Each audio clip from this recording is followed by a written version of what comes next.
নমস্কার আমার সকল ভিউয়ার্সকে। তো আজকে আরেকটা নতুন ব্লগে তোমাদের স্বাগত জানাই।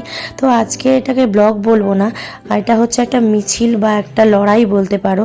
আর সেই জন্য মনটা খুব ভারাক্রান্ত, আর সেই ভারাক্রান্ত মন নিয়েই তোমাদের সামনে এলাম।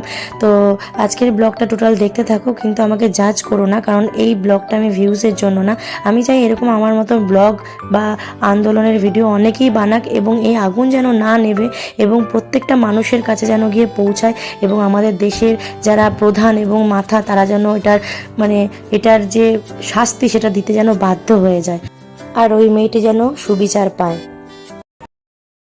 দেখো বন্ধুরা, এদিকে সামনে থেকে যে মিছিলটা আসছে ওটাই আমি জয়েন করবো। আমি গৌতমের সাথে গাড়ি করে এলাম, তো যাতে তাড়াতাড়ি আমি ধরতে পারি, কারণ মিছিলটা বেরিয়ে গেছিলো আর আমি রেডি ছিলাম না।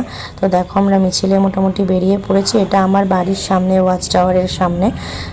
তো এখান দিয়ে পাস করছি এখন। তো টোটাল ভিডিওটাই তোমরা দেখতে পাবে, একটু আন্দোলনের ভিডিও। তো এই আন্দোলনটা তোমরা নিশ্চয়ই জানো, কারোর কাছে অজানা নয় যে আমাদের থেকে একটি মেয়ের সাথে নৃশংস অত্যাচার হয়েছে, এবং সে আমাদের ছেড়ে অনেক দূরে চলে গেছে। সেটি হচ্ছে আরজি করের একজন মহিলা ডক্টর, যিনি আমাদের ছেড়ে চলে গেছে, এবং তার সঙ্গে তারই কলিগরা এবং সেখানকারই অনেক কলিগরা যারা তারাও নিজেরা হয়তো সেই কর্মর সাথেই যুক্ত, মানে ডক্টরি প্রফেশনের সাথেই যুক্ত বা অন্যান্য ওখানকার কাজের সাথে। তাদের মধ্যে অনেকজন মিলে তার সাথে নৃশংস অত্যাচার করেছে এবং তার জীবনহানি হয়েছে, এবং তার জন্যই আমরা গোটা চারিদিক থেকে আমরা সবাই সোচ্চার হয়েছি এবং তার জন্য আন্দোলনে নেমেছি আমরা।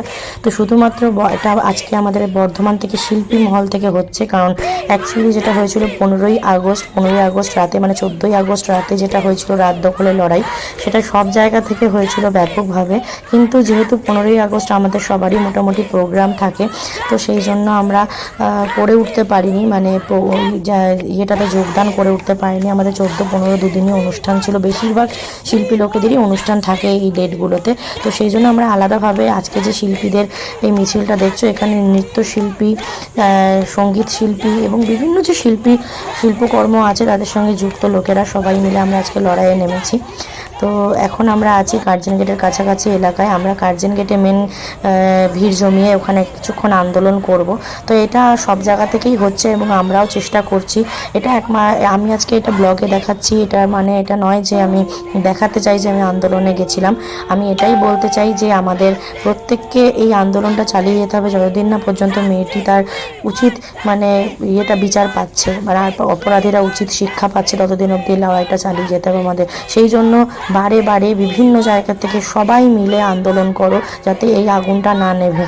হাতে মোমবাতি নিয়েই আন্দোলন করো, কি শান্তিপূর্ণভাবে আনন্দ করো, অবশ্যই আন্দোলনটা থামিও না, তাহলে কিন্তু এই বিচার আর হবে না। এরকম বহু কেস আছে যেগুলো আমাদের চোখের সামনে চুপচাপ কাগজের তলায় চাপা পড়ে যায়, কিন্তু এই যে আন্দোলনটা, এটা কিন্তু চাপা পড়লে হবে না, এটা একদম শেষ অবধি এগিয়ে নিয়ে যেতে হবে।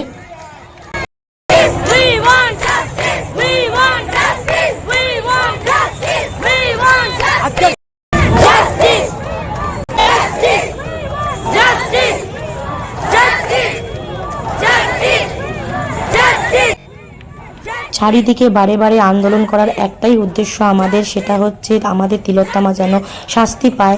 এরকম যদি শাস্তি না পায় তাহলে কিন্তু আমাদের রাস্তাঘাটে কোনো সুরক্ষা নেই, কারণ এইটা আজকে যদি শাস্তি না পায় তাহলে দোষীরা জানতে পেরে যাবে যে এরকম করাই যায়, এবং তারপরে 2-4 দিন এরকম আন্দোলন হবে চারিদিকে একটু ছড়িয়ে ছিটিয়ে, তারপরে আবার সব ধামাচাপা পড়ে যাবে, আর কোনো কিছুই হবে না। তো দেখো আমরা এখন সংস্কৃত লোকমঞ্চে পৌঁছেছি, আর এখানে আমাদের একদম শেষ আন্দোলনের শেষের দিকে একটা গান দিয়ে আমরা শেষ করছি এবং তিলোত্তমার আত্মার শান্তি কামনা করছি। তো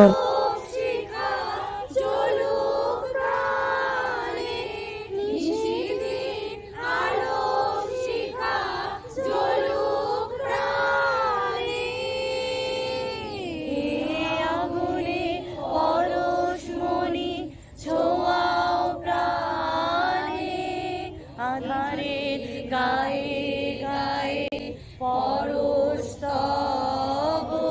সারা রাত ফোটা তারা নব নব, আধারের গায়ে গায়ে পরস্তব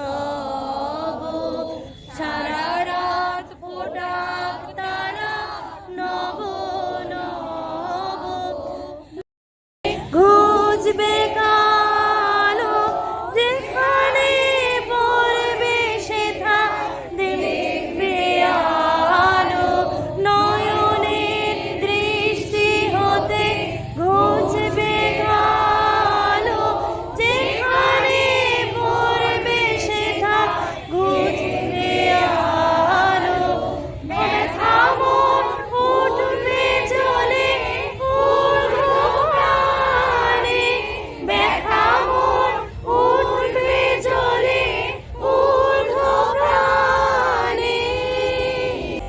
জীবন পূর্ণ করো দহন দানে,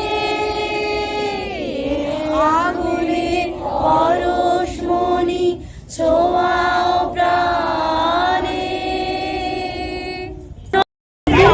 তো আমাদের এখানে কমপ্লিট হয়ে গেছে, আমরা এবার বাড়ির দিকে আস্তে আস্তে এগোবো। আমার সাথে ছিল আজকে পিয়ালি, আমার বান্ধবী, আর ছিল সঞ্চয়িতা, আমার সবাই একসাথেই আমরা অনুষ্ঠানের সাথে যুক্ত। তো চলো এবার বাড়ির দিকে যাওয়া যাক। আমরা মোটামুটি একটা সুন্দর জায়গায় এসে শেষ করেছি অনুষ্ঠানটা।